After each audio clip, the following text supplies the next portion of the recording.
Welcome to Smokey, Steve, and Marc. I'm Mark. I'm Steve. And welcome to our Thanksgiving episode. Yay. Ooh, are you ready for the big day?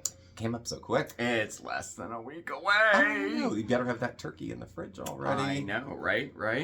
And in honor of Thanksgiving and our Thanksgiving episodes, oh my gosh, we have some recipes. Well, we've been making our way through our Thanksgiving menu this year. Yeah. So different recipes. We concentrate more on sides and stuff. More sides. Everyone has their turkey, and they love the way they make their own turkey. So let's talk And sides. we've Is how made, it kind of went. Tons of them, like 3, I think. We've made one every year. It's like, Yeah. But C's putting the link in the video below if you want to get a nice recipe for a turkey and the fixins, But we have 2 more recipes to do, and we're going to do those tonight, y'all. We're going to make a German onion pie. Did you ever have one of those? I've never had one. No. Oh, it's so delicious. And then we're going to complete our Thanksgiving charcuterie. And we have some tips and tricks to make your Thanksgiving easy, fun, and peaceful. Oh, yeah. Everybody can use some tips. Like Thanksgiving, any kind of meal like that. I don't know if it's the same for everybody, but for me, it's like a whirlwind. It's like there's stuff everywhere. Yeah. There's recipes everywhere, and everything is like somewhere in here. It's organized. Yeah. Somewhere in here. It just wouldn't look that way to the casual observer. Right. So. But hopefully, with our tips today, we'll get that. We'll iron out some of the wrinkles to have a more seamless and more enjoyable Thanksgiving. Yes. And we have some fun, interesting facts too about Thanksgiving. You can never know enough. And Thanksgiving is your favorite holiday, isn't it? Of the holiday season, Christmas, New Year, Thanksgiving's my favorite. It's all the food, it's all the company, and it's none of the gifts. Yeah, basically. None of the gifts. Right, it's everything great about Christmas except the Christmas part. I'm always lukewarm about Christmas, but yeah, that's why I like all the food's there. It's almost like a preview. You kind of feel out, where are we doing Christmas this year? We're doing it at your place, doing it at your place. Oh, yeah. And when we were little kids, Thanksgiving night, we would write our letter to Santa. Oh. And we would wrap it up, put it in the mailbox. My dad would put it outside. And in the morning, there'd be full-size candy bars for each of us. So we know that Santa came to get it. No way. And we did every Thanksgiving night, we would write our Christmas list. Oh, what a great tradition is that. I used to peek out the door to see if there was little deer footprints on the porch in the snow to see if he came. Was there ever? No. That would be cute. You could just take a stick and make and just make little ones. That'd be cute. Yeah. So that's the only that's when I was nice. young, the Thanksgiving tradition was. It was cool. Very nice. Well, my favorite part of Thanksgiving is the kickoff of the Christmas season. Yeah. I think we're swapped on that. I love Christmas. I'm lukewarm about Thanksgiving. Yeah. Now, for years, most of my whole life, I worked in restaurants, and Thanksgiving was a huge day. We did, in fact, the last restaurant I worked at for many years, we not only were open, for Thanksgiving service, but we also did the take homes of the Thanksgiving meals. So it was very, very early in the morning, very later in the evening, very busy.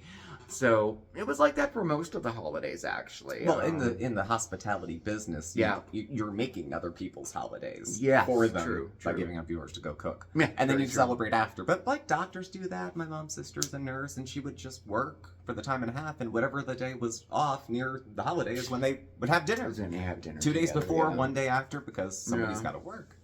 So. And as a child, it was always nice because the whole family would get together, and a lot of people you hadn't seen for a while, and it was, I don't know, just a reason to run around and be happy and eat until you pass out. None of us were ever really big on football. I know that's a big football day, but my dad and my grandparents, my grandfather, they would all do the football thing. Yeah, Dad had the remote usually. Yeah, so, yep. And it was football unless we had grandkids coming. Then it was probably Frozen. Yeah. I would always stay below 40. I would always stay in the kitchen. I would be helping cook. I was always, That's what I usually do because I'd go to my parents' house. I help cook because my mom doesn't cook. Dad does the turkey and the stuffing, and we will otherwise have a very nice relish platter because Mom can open cans. Yeah. Or halfway there, she would boil the eggs and said, "Oh, we're gonna make deviled eggs. I already boiled them." That means the rest of it is on me to do. So it's usually only a few hours of cooking. It's not a whole lot. It's not like when we were, everyone had kids and they'd all come at once and we'd have 15 people around the table. It's not like that now. It's not like that now. Yeah. It's not, right, Mom? Wait do you see? Yeah. Well, and speaking of food, like I said earlier, I have a few recipes for you. I really think we should get started. I think so. We got lots to do. So, check this out. We're going to head over to the kitchen, and we're going to make one of my personal favorite recipes. It brings me back to my childhood, German grandmother. Yeah. Nana. We're going to make some German onion pie.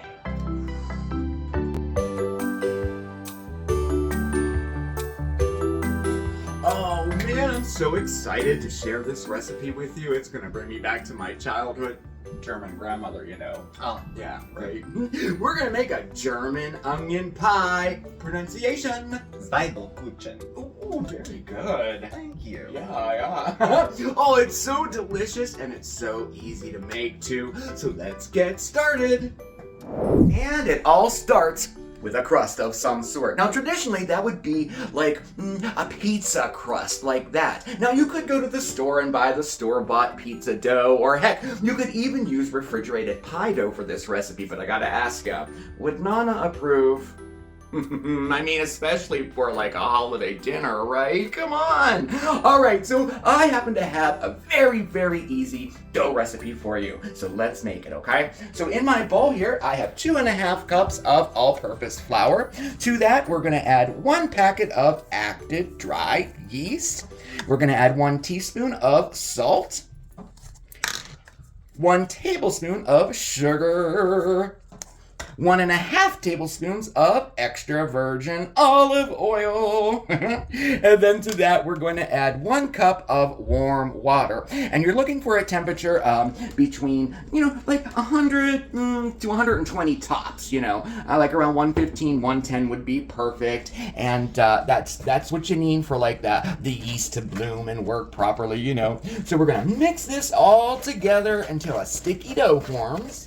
All right, that's pretty good. Okay, so now what we're gonna knead this for just about 2 to 3 minutes until it gets nice and silky and smooth. And then we're gonna take a wet towel and we're gonna cover the bowl up and we're just gonna set it aside, like away from drafts, away from any place like really, really cold, and let it rise for 1 hour. Meanwhile, in my pan here, I have 4 slices of bacon, which I diced up, and we're going to cook that down till it's nice and crispy. And we have a couple minutes to go, so why don't we look at the rest of our ingredients? Over here, we have 1.5 cups of sour cream. We have 1 tablespoon of flour, 4 eggs, 2 tablespoons of butter, and over here we have 1 heaping teaspoon of Dijon mustard, 1 teaspoon of salt, and 1/2 teaspoon of pepper. And of course, the star of the show, we have between 2 and 2.5 pounds of onions, and they're all sliced up. All right, let's check our bacon. Okay, our bacon is all finished there, and what I did was I drained out the grease. Now, I didn't wipe it out or anything, I just drained all that extra grease out, okay? And we're going to use the same pan, and we're going to add our butter right to it, like so. And then we're going to add all of our onions. Oh, yeah. And we're just going to cook this down, giving it a stir every once in a while until our onions are nice and soft and translucent, but not yet brown. That'll take, about 10 minutes. And so, while we are waiting on the onions, let's put together the rest of the filling. So, we have our sour cream, and none of this light sour cream or yogurt, to quote Jennifer Patterson. Yogurt is not instead of cream. So, this is going to be so good. Our sour cream. We have the eggs, and our seasoning, salt, pepper, Dijon mustard. And I knew something was going when there was Dijon in the fridge. I knew something was up. So we're gonna, pop the yolks and mix this together until it's all homogeneous and equally combined. All right, looks pretty well combined to me.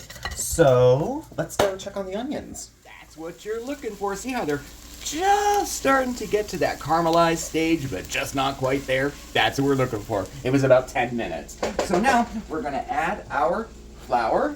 Oh, we're gonna actually, here, we're gonna take it off the heat first. There we go. And then we're gonna add our flour and stir that up until you can't see any more flour remaining. And then we're just gonna let this cool down slightly. Okay, so our onions have cooled slightly, so we're not gonna make scrambled. And we're just gonna make our filling. Use a bowl that'll fit everything, as I guess whether or not everything I put in will fit. Oh yeah. It smells like bacon and caramelized like onions. Okay. And then we're going to mix to combine. All right, now that it is all nice and well blended, let's get onto our crust.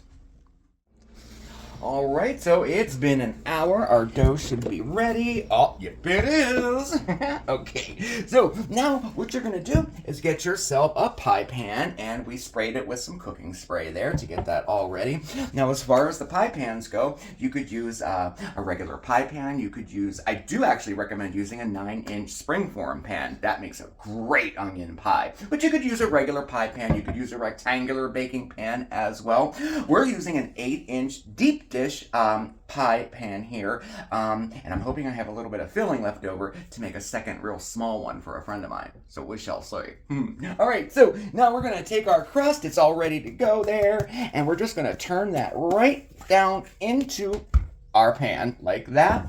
And I have some flour here in case it's sticky. We're just gonna press it out. Oh, it's not sticky at all. We're good. We're just gonna press it out, and you want to make sure you get all the way up. We want to make a nice deep crust for our filling. We go, and there's our crust ready to go. Okay, so we got our mixture, and now we're just going to pour it into our crust, wanting to get it rather close to the top. Not looking too bad. We actually are pretty good on the height. Let me smooth this out a little bit. All right, so now we're gonna bake for 30 to 40 minutes. In our preheated 375-degree oven. Oh yeah, see you on the other side. I know it is. Yeah. Oh, yes it is. Look. It smells so good in this whole house.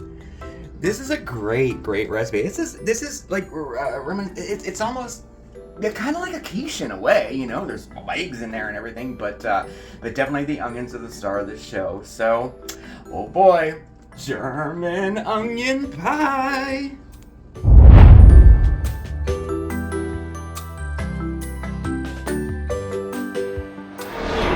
Cooking a Thanksgiving feast can feel like such a challenge and overwhelming. Yes, it can. So we've put together some questions and answers to some of your Thanksgiving dinner conundrums, like, how do I fix lumpy gravy?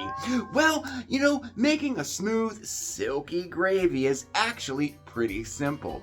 And Miss Martha Stewart, the queen of Thanksgiving, oh yeah, she recommends using instant flour to thicken your gravy with.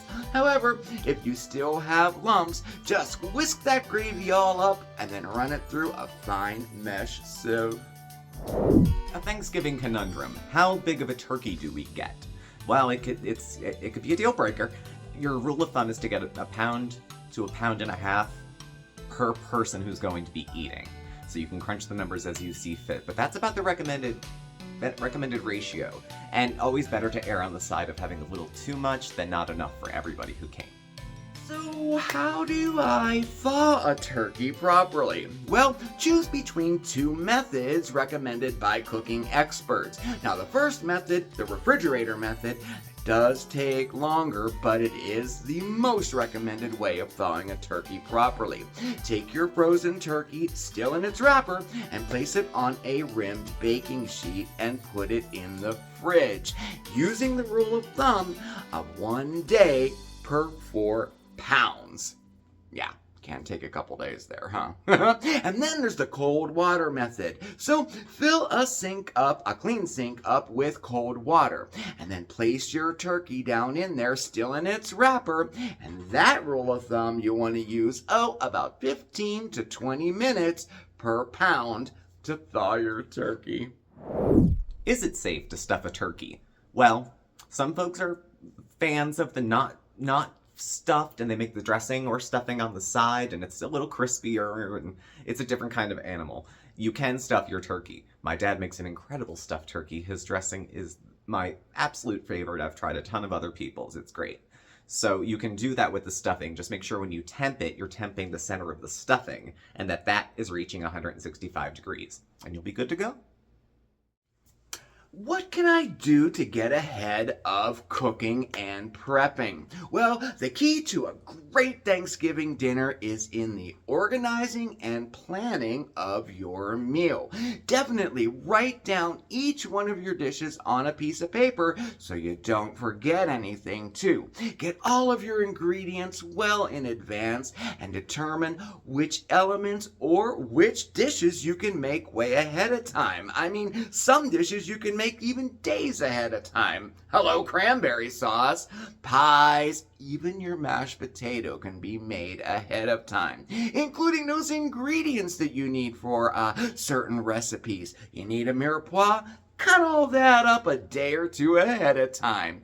This will keep you nice and organized and ahead of the Thanksgiving game. So how do I make cleanup easier? Well, ideally, if you were the one that did all the cooking, somebody else should be doing the cleanup. All right, follow this rule and you will be just fine. Clean as you go. Most pro chefs do it this way. When you're done with one recipe, clean everything up that you used for that recipe. Wipe down the counters and the surfaces. Don't keep putting dirty dishes into the sink. Overstuffing the sink until it becomes overwhelming. It can drive you nuts. Definitely clean as you go. And this includes that kitchen floor too. If you're like me, a dirty kitchen floor, can make you nuts. Thanksgiving solved! Well, hopefully some of our tips and tricks will help you have a happy and maybe a little more easy Thanksgiving dinner.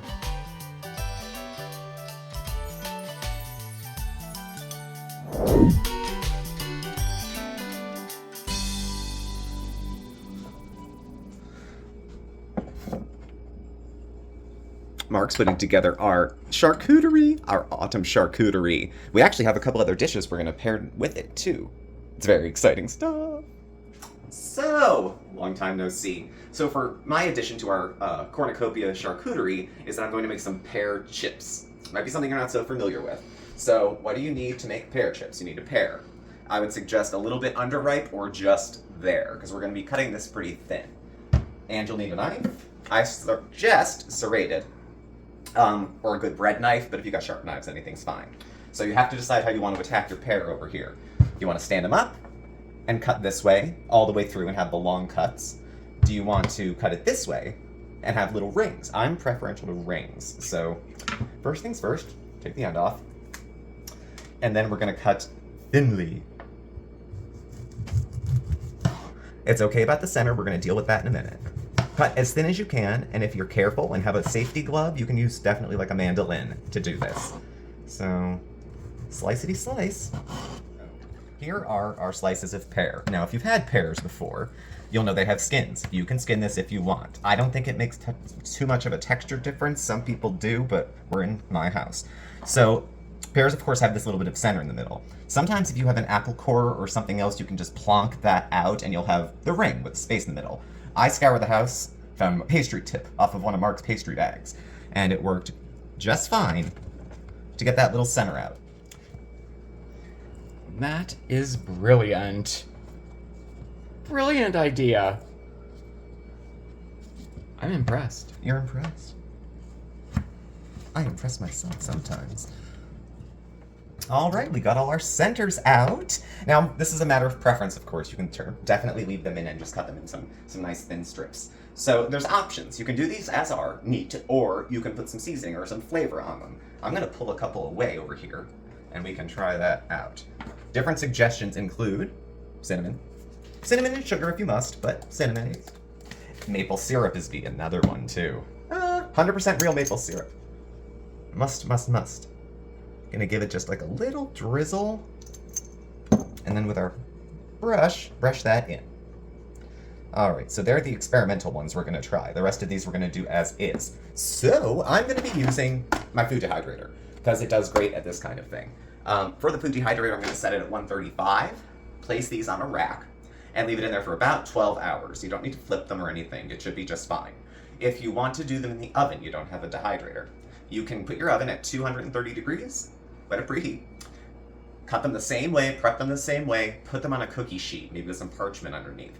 Put them in the oven for an hour and a half, take them out, flip, another hour and a half, and then let them cool. You're gonna think they're not done because they're gonna be pliable, but that's just the sugars being hot. If they're fully dry, they'll snap when they're done. So let's begin loading our dehydrator. Down before you do. And as if by magic, we have Pear Chips.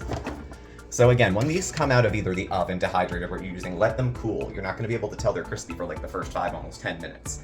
These have been chilling for a little bit, so we're going to see if we can get one of them to snap for us. Ka-ching!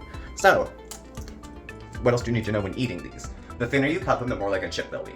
If you cut them a little thick, they're going to be more like a kettle chip, so watch your gums. They'll have a little more fullness to them than a potato chip, so you're gonna chew for a minute, and then that sweet pear taste comes in, and then you can pair it with honey, you can pair it with cheese. Also, it's perfect for a charcuterie, all right? So that's how we are making our pear chips, and you'll catch them over there when we wrap up, okay? Thank you. Okay, so I'm gonna make some marinated mushrooms for our Thanksgiving charcuterie. Oh, and they are so easy to do, and they're very, very delicious. Okay. So here's what we need. We need about 12 ounces of mushrooms, and you can use cremini, oyster, a mixture. These are baby button mushrooms, and you know, the ones that were like kind of large, I just halved them or quartered them. In addition to that, we're gonna need 6 tablespoons of extra virgin olive oil, 2 tablespoons of fresh squeezed lemon juice, 2 tablespoons of white wine vinegar, and then for our seasonings, we have 2 tablespoons of fresh chopped parsley, 1 tablespoon of fresh chopped oregano, 1 teaspoon of fresh thyme leaves, 1 teaspoon of salt, 1/2 teaspoon of pepper, and 3 peeled garlic cloves. All right, so the first thing we're going to do is we're gonna put all of our liquids in a bowl. That's our lemon juice, our white wine vinegar. Is that a seed for that is a seed. Oh my goodness. We don't want seeds in there, that's for sure. And our olive oil. And we're just gonna whisk that together until it's nice and thoroughly combined. And like magic, it's all emulsified. Isn't that cool? All right. So now we're gonna add all of our seasonings and our garlic. All that goodness in there, and we're gonna stir that up until it's incorporated, just like that. That's all we need to do. And then finally, we're gonna add our mushrooms, and then we are just going to continue to toss to coat until all of our mushrooms are all coated with this yummy, yummy goodness. Okay, so now what we're going to do, we're going to chill these, and we're going to let them marinate for the longer the better, but for at least 2 to 3 hours. But you can let them chill overnight. This is a great make-ahead thing too. You can make it the day before, and then we're gonna put them on our charcuterie platter with some toothpicks. Oh, I cannot wait. Now you can store these in the refrigerator just as they are, and they'll be great for up to 3 weeks, but they're not going to last that long. They're really not. But what you want to do is, for as long as you keep them in the fridge, just go in there every once in a while and give them a little stir as well, okay? All right, I'll see you in a couple hours.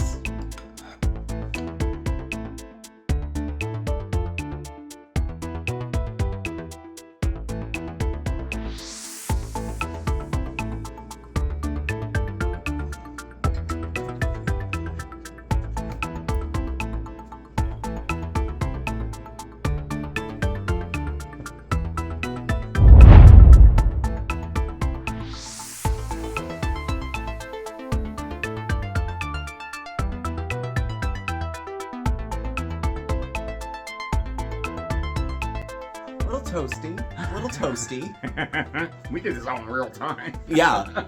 Well, I mean, we did some yesterday, some today, but Yeah, it a still piece was here a and there. lot. It was a haul. Yeah. Yeah, But- but I know we talked earlier about everything being everywhere. Oh yeah, yes, everything is everywhere Everything's in the kitchen everywhere. right now. It's We like a got bomb cleanup went to do. Yeah. Well, I'll do the cleanup since you put in a little more work on the cooking. So Well, thank you. I appreciate that. Plus, I still have to edit. yeah.